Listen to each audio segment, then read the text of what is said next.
今天我们一起来聊一聊父母情绪对孩子的影响。父母的情绪对孩子来说意义非常大，妈妈的性格与脾气还会直接影响孩子的心理发育。有时候作为父母，难免会对屡教不改的孩子大动肝火，有的时候孩子吵闹不已，我们也忍不住给他点颜色瞧瞧。每当这个时候，爸爸妈妈应该怎样梳理突如其来的情绪化呢？大家好，我是花瑞爸，我是一个二宝爸。为了更好的教育自己小孩，我自己看了许多文章。若你是第一次来这频道，这里是分享给大家养儿育儿经验的地方。若你感兴趣，欢迎按赞、订阅、分享，开启小铃铛。我固定每星期都有影片更新。首先，我们来听一个小案例，小慧与她2个儿子的一个小经历。她说她有一次带了2个儿子到了她的朋友家去做客，2个儿子要到朋友家的院子里去玩，于是小慧就嘱咐大儿子一定要看好自己的弟弟。正当小慧和朋友在熟聊的时候，却听见外面大喊救命啊救命啊！小慧和她的朋友夺门而出，发现小儿子掉进了旁边的小河里。当然，小慧的丈夫虽然是救了小儿子，但是小慧却因为大儿子没有看管好弟弟，而狠狠地打了大儿子一顿，并且还大骂了他一顿。那么这件事情，他的大儿子在3年之后都还耿耿于怀。那么小慧觉得自己很过意不去。其实过意不去的核心原因，他对孩子，尤其是大儿子这种心理造成了一定的伤害。就是这样一个情景，大儿子心里可能会想，妈妈只爱弟弟，不爱我。等后来小慧也是尽量的去弥补，但给孩子曾经带来的那种心理伤害，却是留下了疤痕。家长怎样才能够不带情绪的教育孩子呢？首先，我们作为父母，你要学会跟自己和好，也就是找自己的内心内在的原因。父母在意识到自己管教失控后的第一个念头，通常是自责。比如说，对孩子发了脾气之后，觉得当时真的不应该发脾气，看着孩子受惊吓的这种样子，冲动过后的父母又是懊恼又是心酸。很多家长在风暴过后，都忍不住的用尽方法去弥补修复亲子关系。父母往往一心一意的去哄孩子，很少去反思自己，以至于下次同样被冲动情绪冲昏头脑之后，还会暴打孩子一顿，就出现了这样一种恶性的循环。因此，家长要以学到经验的态度，原谅自己，跟自己和好，之后才有可能用放松的这种状态，再跟孩子建立一个良好的亲子关系。那么什么叫做跟自己和好？其实核心原因就是懂得在经验当中学习。作为父母，我应该如何做？那么为什么要这样去说呢？比如说，首先我们打了孩子一顿，打完孩子之后，又百般的呵护去安慰孩子。之前父母像老虎一样，而之后就像小绵羊一样状态，这对孩子的性格形成是没有好处的。比如说，随着孩子的年龄增长，我们发现孩子对他的情绪也是不稳定的，就像我们身边也有这样的成年人，我们的身边可能也有这样的朋友，你会发现他的情绪特别不稳定，这时还好好的，过了一会儿，马上就变成另一种脾气了。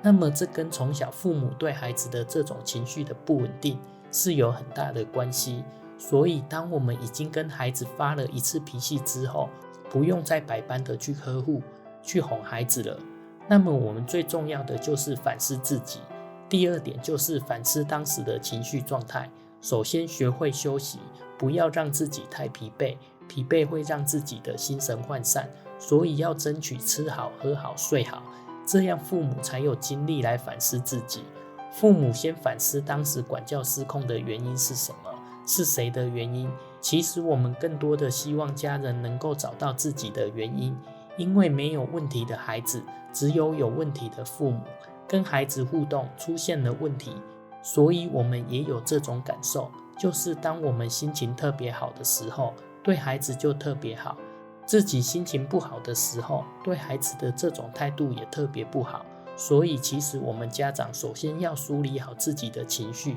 想要自己的情绪好，首先要保持心情舒畅。当我们心情舒畅的方式跟孩子互动，我们会发现是一种非常好的状态，所以保持好的心情。第3点就是重新整理思绪。如果父母已经找到自己发脾气的原因，接下来就是重新思索自己想要什么，以及可能解决办法。例如发现自己特别在意孩子顶嘴，他一跟你顶嘴，你就特别生气，因为你觉得他怎么可以跟父母顶嘴，所以有的时候可能是因为孩子讲话的态度让你觉得不舒服，还是自己不允许孩子有这样的个人想法等等。首先，我们家长要找到你发脾气的真正的核心原因是什么，找到了这个核心原因，正视它，去思考它，这样才能够和孩子建立一种非常和谐的亲子关系。最后一点就是安定自己，下次再有类似的事情发生了，父母不妨采用能处理的方式，比如你发现自己将爆发的时候，先离开现场冷静一下，或者喝杯水，给自己缓冲的时间，避免坏情绪，犹如脱缰之马，横冲直撞。在短暂的休息时间，你可以在心里默念，要冷静，要冷静，整理一下自己的情绪。当自己安定下来的时候，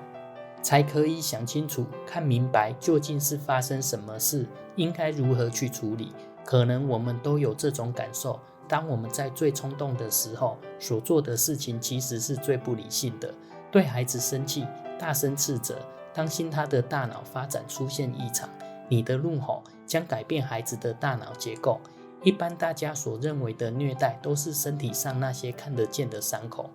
而口出怒言的怒骂，则顶多被称为比较严厉的管教。但是目前加拿大有一项研究指出，长期对孩子生气咆哮，也会对儿童的大脑造成伤害。这是由蒙特罗大学及斯坦福大学的共同研究，他们引用儿童医院从2000年就开始监测的数据，每年都会对2到9岁的幼童进行评估，记录他们接受的教养方式及焦虑程度，并进行脑部扫描。令人担忧的是，研究结果显示，受到严厉父母教养的儿童，其大脑的前额叶皮层和杏仁核较小。这2个区块主要是在调节大脑情绪、恐惧及焦虑的地方。若萎缩，青春期忧郁、躁郁的机会可能会增加。因此，研究人员希望能借由此结果，来鼓励父母与孩子互动时，尽量采取不谩骂的教养方式。研究也发现，当孩子长期处于语言虐待的环境下，压力荷尔蒙会过于分泌，使得孩子经常处于警戒状态。任何一个风吹草动都会有很大的反应，渐渐的，孩子的大脑结构会发生变化，孩子可能就会出现激烈的暴力行为、痛哭等情形，未来容易发展出精神疾病，像是神经质、焦虑、忧虑及对自己或他人的暴力行为。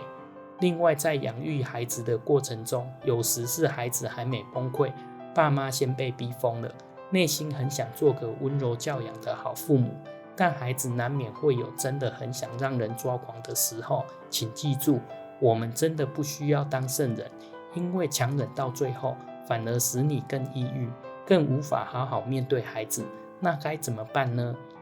首先，走去隔壁对空气尖叫吧。当你的情绪到了一个临界点，请容许自己宣泄一下。被孩子气到极点的时候，就先到隔壁房对空气大吼吧。如果这时还担心吓到孩子或吵到邻居，那就拿着衣服、毛巾或枕头捂着嘴巴后再吼。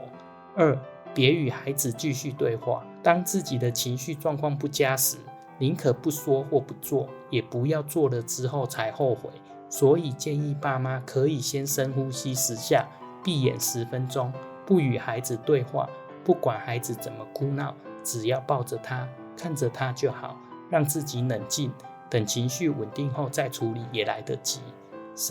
冷静后再采取温和坚定的语气。当爸妈调整好自己的呼吸之后，再以坚定、温和、速度放慢的语气，使用简单的字词，不断地重复告诉孩子，现在不能买，不可以这样之类的句子。当孩子仍处于情绪中，可能会听不进去，建议直接将孩子抱离现场，且暂时忽略他的哭闹，让他面壁消化情绪，让父母与孩子都能冷静一下。4. 处罚后也要让孩子知道你很爱他，除了平常应该与孩子建立亲密感，例如每天都要拥抱孩子10秒钟，与孩子大笑10声，养成跟孩子互动的习惯。如果真的忍不住对孩子发脾气，不管有没有实际的处罚，结束后也要拥抱孩子，让孩子知道爸爸妈妈还是爱他的。5. 寻求专业协助，若发现自己的情绪越来越糟，怎么样都无法得到缓解时，建议寻求医疗的协助，找出自己的情绪问题。我们再回头来说一开始影片中的小慧案例，如果他发现小儿子掉到河里面了，那么他们的注意力放在小儿子的身上，这是没有错的。那么其实大儿子此刻已经吓得魂不守舍了，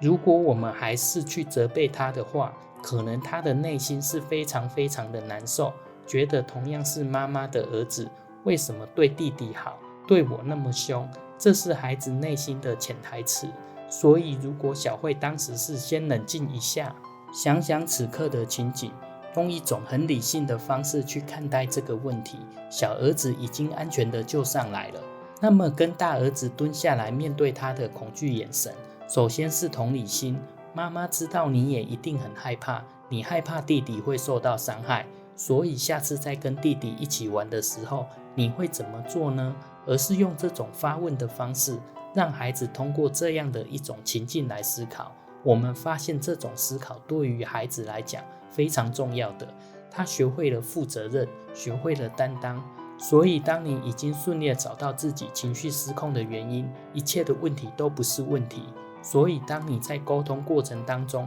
请用良好的情绪和孩子沟通。大家还有怎样育儿议题感兴趣吗？也可以在下方留言和我说，我一定会把大家的宝贵意见记下来，并制作出更多优质影片，让你和小孩可达到更好的亲子关系。若你感兴趣，欢迎按赞、订阅、分享，开启小铃铛，我固定每星期都有影片更新。